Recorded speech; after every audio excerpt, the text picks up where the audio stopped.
I never thought picking up a hitchhiker could ruin someone's life in less than an hour. But then again, the man I picked up on Highway 19 wasn't really a man at all. I drive long-haul trucks for a living.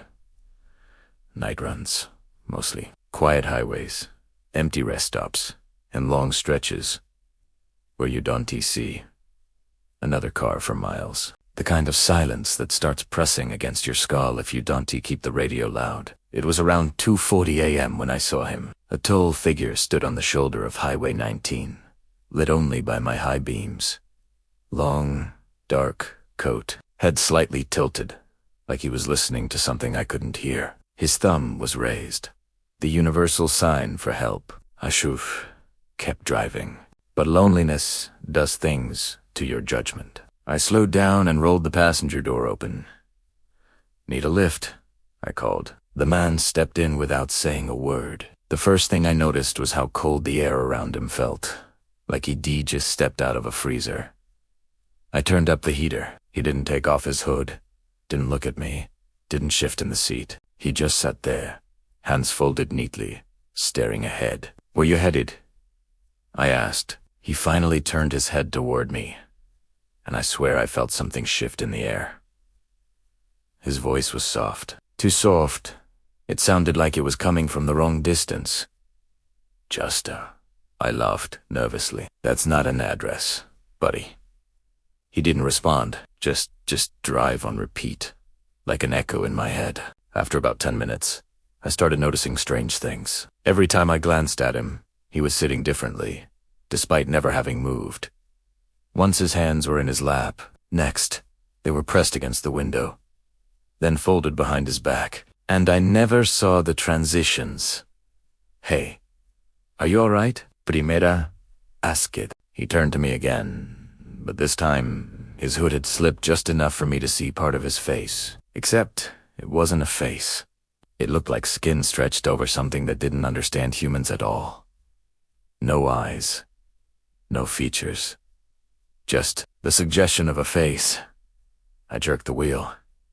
"You need to get out," I yelled, slamming the brakes, but he didn't move. In fact, suddenly he looked perfectly normal again. Young, pale eyes, sunken, but human.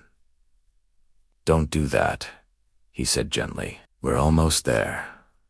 "Almost where?" He raised a finger, pointing ahead. And that's when I realized the highway was wrong. The asphalt looked warped, twisting like something alive was moving beneath it. The road signs were blank. No numbers. No arrows. Just white metal rectangles. "Stop the truck," he whispered. Against my will, my foot eased off the gas. My hands turned the wheel. I felt like a puppet, like my thoughts were being replaced with his. "No, no, no," I gasped. The truck rolled to a stop on a stretch of road where the air felt thicker. He opened the door and stepped outside. Then he turned to me. "This is where you get off," he said. "What?"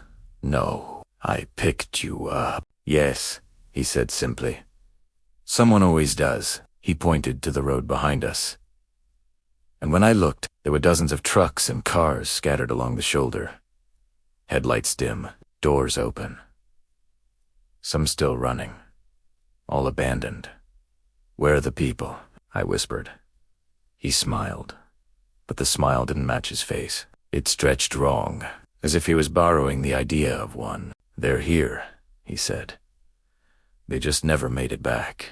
With that, he walked into the darkness, dissolving as if swallowed by the night itself. I forced myself back into the driver's seat, slammed the door, and locked it. Then I drove faster than I'd ever driven in my life, until the road looked normal again, until the air warmed, until the signs had words. I didn't stop until sunrise. When I checked the dashcam, the passenger seat showed someone sitting there the entire time, but the face flickered between at least 6 different shapes, none of them human. And worst of all, right before the footage cuts out, he turns to the camera and whispers, "You'll pick me up again."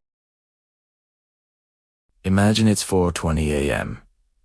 Your phone buzzes with a motion alert from your doorbell camera. You check it and see a figure on your porch, wearing a bizarre, homemade mask and holding a cardboard box. They lean into the camera, and a distorted voice declares, "I am the box demon." They leave the box, turn, and vanish into the dark. This isn't a scene from a horror movie. For one homeowner in Pennsylvania, this was a real and terrifying event that happened in March of 2025. The investigation to unmask this strange visitor would solve the mystery of who they were, but it would leave everyone asking a much more unsettling question.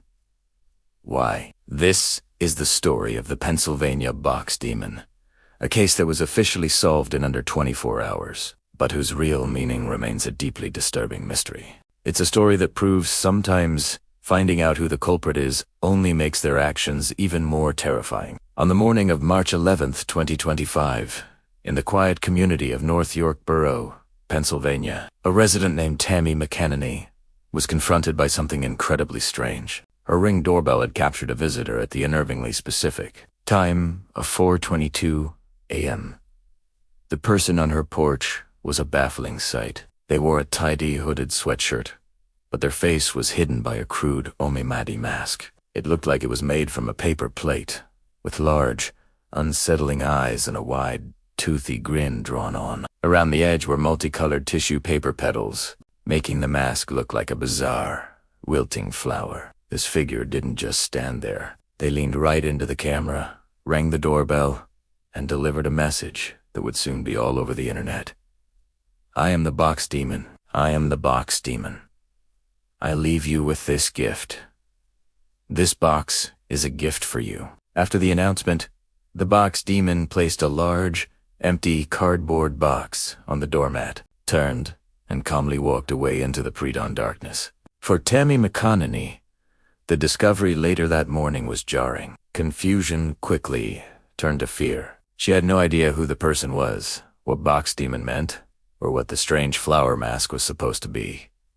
The gift was nothing just an empty box. Feeling violated and deeply unnerved, she did the only thing that made sense. She called the police. When the Northern York County Regional Police arrived, they had a puzzle on their hands. There was no break-in, no theft, and no direct threat. The only evidence was the bizarre video, the empty box, and a very frightened homeowner. With no immediate leads, the police made a smart move. They released the footage to the public, asking for help identifying the person behind the paper plate mask. The effect was immediate. The story, a perfect storm of suburban security footage and surreal weirdness, was practically made for the internet. News outlets picked it up, and it went viral on social media. The boxed demon became an overnight sensation. Online communities of amateur detectives got right to work. Theories flew in every direction. Some thought the mask's creepy grin looked like Pennywise the Clown from it, but younger internet users saw a different connection. They pointed to a character from the popular online game Roblox. In a horror survival game called Dandy's World, a villain known as Twisted Dandy is a destructive, flower-like creature. The resemblance was hard to ignore. While the internet buzzed, the community of North York was on edge. The randomness of it all was what made it so scary. If it could happen to Tammy McEnany, it could happen to anyone. The box demon wasn't just a meme. It was a potential threat in a town that valued safety. The police department's phones were flooded with tips. The pressure was on to solve the case. Not just to calm everyone down, but to put a name to the internet's newest boogeyman. The digital world had cast its net, and an answer felt like it was just around the corner. The line between a terrifying local event and viral content had completely disappeared. If you find mysteries like this as fascinating as we do, please consider subscribing. Your support lets us keep digging into these strange cases. Now, let's get to the breakthrough that nobody saw coming. Just as quickly as the mystery blew up, it seemed to be over. Only a day after the footage was released, the Northern York County Regional Police Department put out a surprisingly short and anticlimactic update. They announced they had successfully identified and spoken to the box demon. The announcement gave no name, no age, no mugshot. It simply said the person was identified and, most importantly, there were no public safety concerns. The case was, for all official purposes, closed. Police informed the homeowner, Tammy McEnany, that they had found the person. Then, another layer of official silence. A later police statement noted that McEnany, now knowing who was behind the mask, does not wish to speak any further regarding this incident. For the public and the army of online sleuths who had been obsessively following along, this was a totally unsatisfying ending. The who had been answered, but only for a few people. The police had their person, the homeowner had her answer, and the rest of the world was left in the dark. This wasn't the dramatic unmasking everyone expected. The solution felt more like a secret. The authorities had basically called it a non-event, a prank that went too far. But for anyone who watched that chilling footage, the explanation didn't feel right. With the who hidden behind official silence, why became the entire story. And the more you look at the details, the less sense it makes. Police might have decided there was no criminal intent, but this fails every test of a normal prank. A prank is supposed to have an audience and a punchline, but Tammy McAnany was clear. She had no idea who this person was. In an interview before police closed the case, she expressed pure anger and confusion. She told a local news outlet, "I'm angry. I do want to know who would be too happy with having somebody ringing your doorbell at 4:22 in the morning. I know I didn't do nothing to this so-called person who runs around with a paper plate on their face. This wasn't a friend in a silly costume. This was a stranger. So if it wasn't a personal prank, what was it?" Let's break down the elements that defy any simple answer. First, the persona, the box demon. This isn't a character from a movie. It's a specific, self-created title. The link to a Roblox character might explain the mask's look, but it doesn't explain the name. Why not call themselves Twisted Dandy? The name Box Demon suggests a personal myth, a character created for this one specific act. Second, the gift, an empty box. This is maybe the most psychologically disturbing part. It's the deliberate act of giving. Nothing.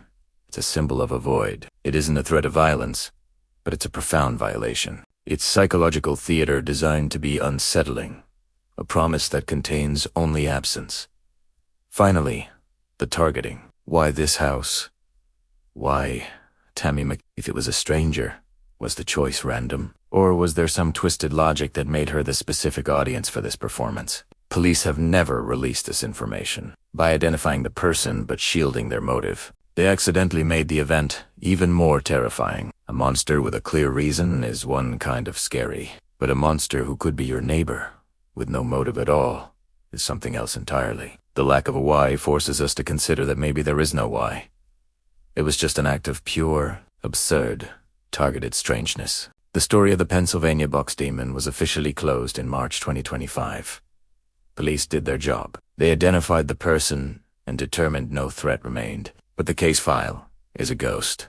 The culprit's name is a secret, and their motive is a black hole. All that's left is the chilling doorbell footage and the deep sense of unease it leaves behind. The homeowner was left knowing who tormented her, but the rest of us are left with the far more disturbing reality of what it all means. It means that someone in a quiet Pennsylvania town felt the urge to create a bizarre identity, perform a strange ritual on a stranger's doorstep in the middle of the night, and then just melt back into their normal life the next day. The case doesn't leave us fearing a monster in the woods. It leaves us with the unsettling idea of the monster next door, the one whose motives are so alien they're impossible to understand. The mystery was never really about who the box demon was. It was about what the box demon represents, and the answer seems to be a glimpse into the bizarre, inexplicable urges that can hide behind an ordinary face, a gift of absolute emptiness delivered to your door at 4 in the morning. I met Serena on a random Thursday night, not on a dating app, honestly. I avoid those. This was at the grocery store of all places, in the baking aisle, around 10 p.m. I was grabbing cocoa powder for brownies, and she was standing there staring at the shelves like she had forgotten what she came for. She was tall, almost unnervingly tall, with a posture that made her seem even longer. She looked over at me, smiled a little too hard, and asked if I knew anything about baking.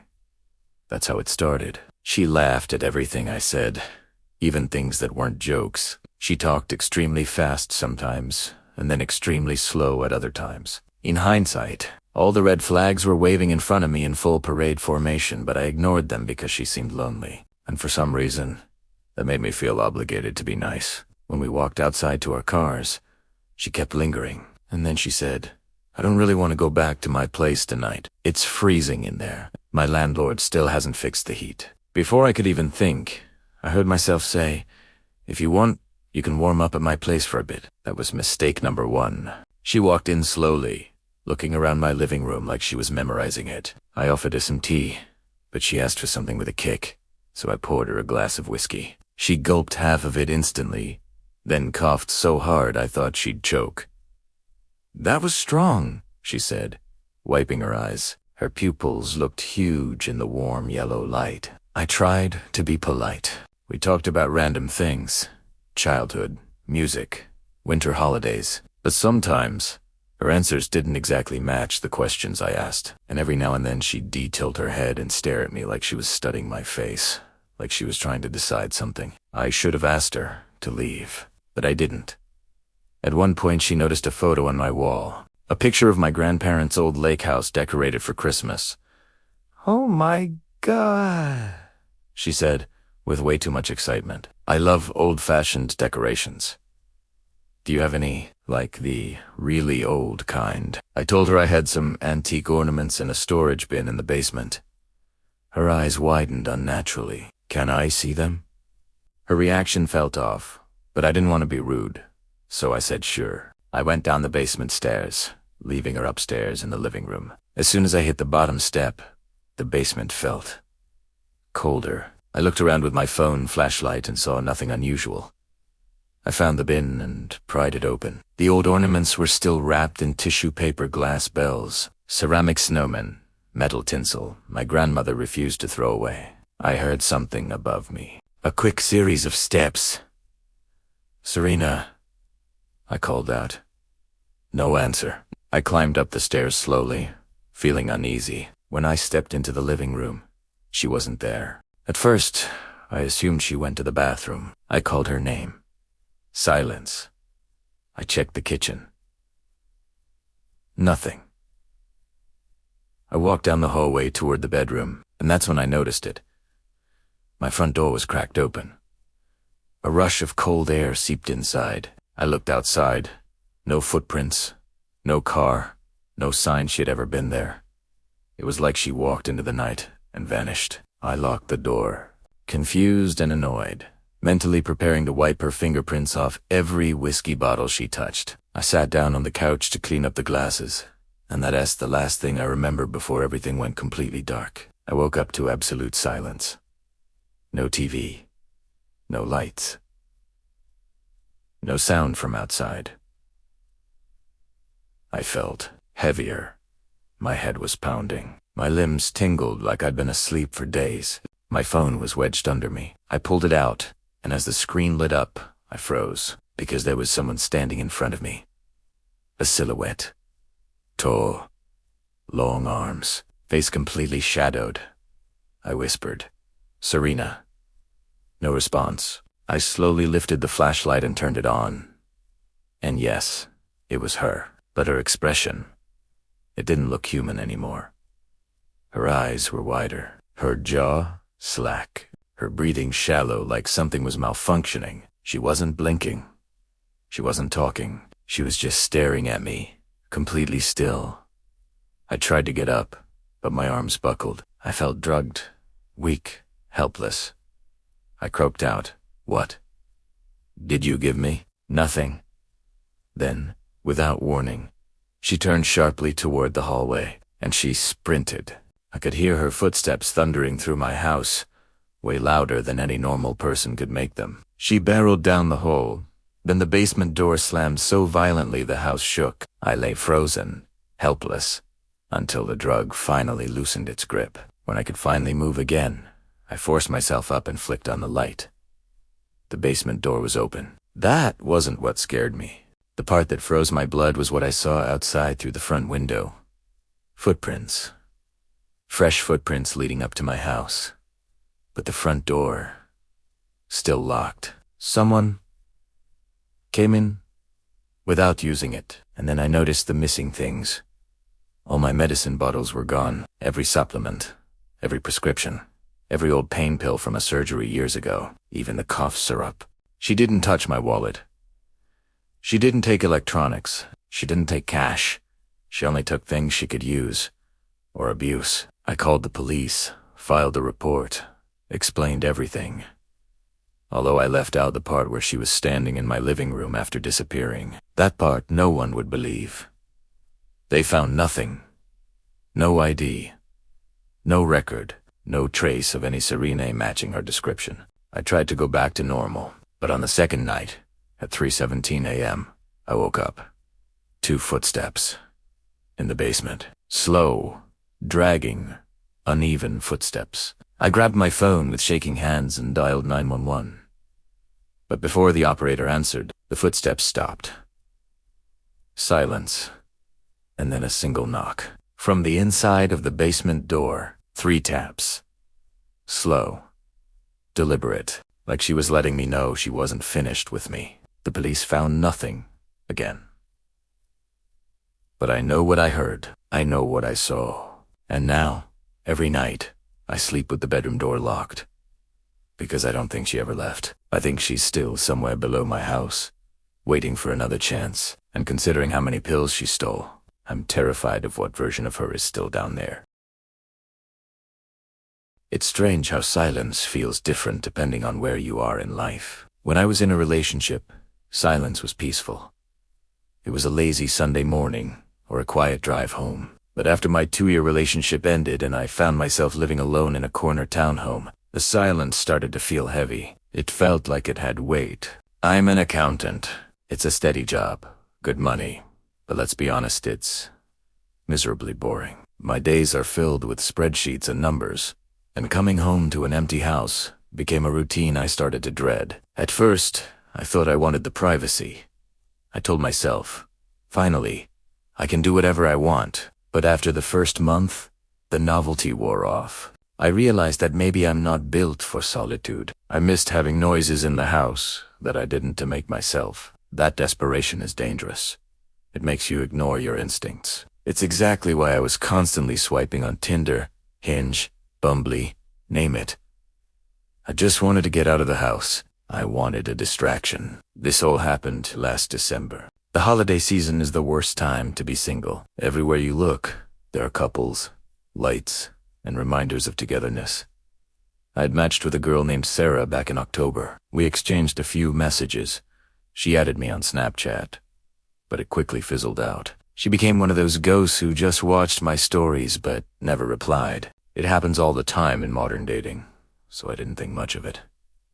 Then came the second week of December. I posted a photo on my Snap story of my living room empty, kinda dark, with a caption complaining about not having any Christmas spirit. Guess who slid into my DMS almost immediately? Sarah. She didn't say, "Hey, or what's up?" She just sent a message saying, "That looks so sad. You need a tree. We should fix that." It was abrupt, considering we hadn't spoken in weeks. But I was lonely. We started chatting, and the conversation flowed surprisingly well. I suggested we go grab a drink, or maybe go ice skating at the village nearby. You know, public places. Safe places. But she was insistent. "No, it's too cold," she texted. "I have a better idea. Do you have a tree? Let's put it up. I love decorating. It'll be fun." I hesitated. I did have a fake tree, but it was boxed up in the attic. I hadn't planned on putting it up at all. I told her. She replied instantly, "I'll help.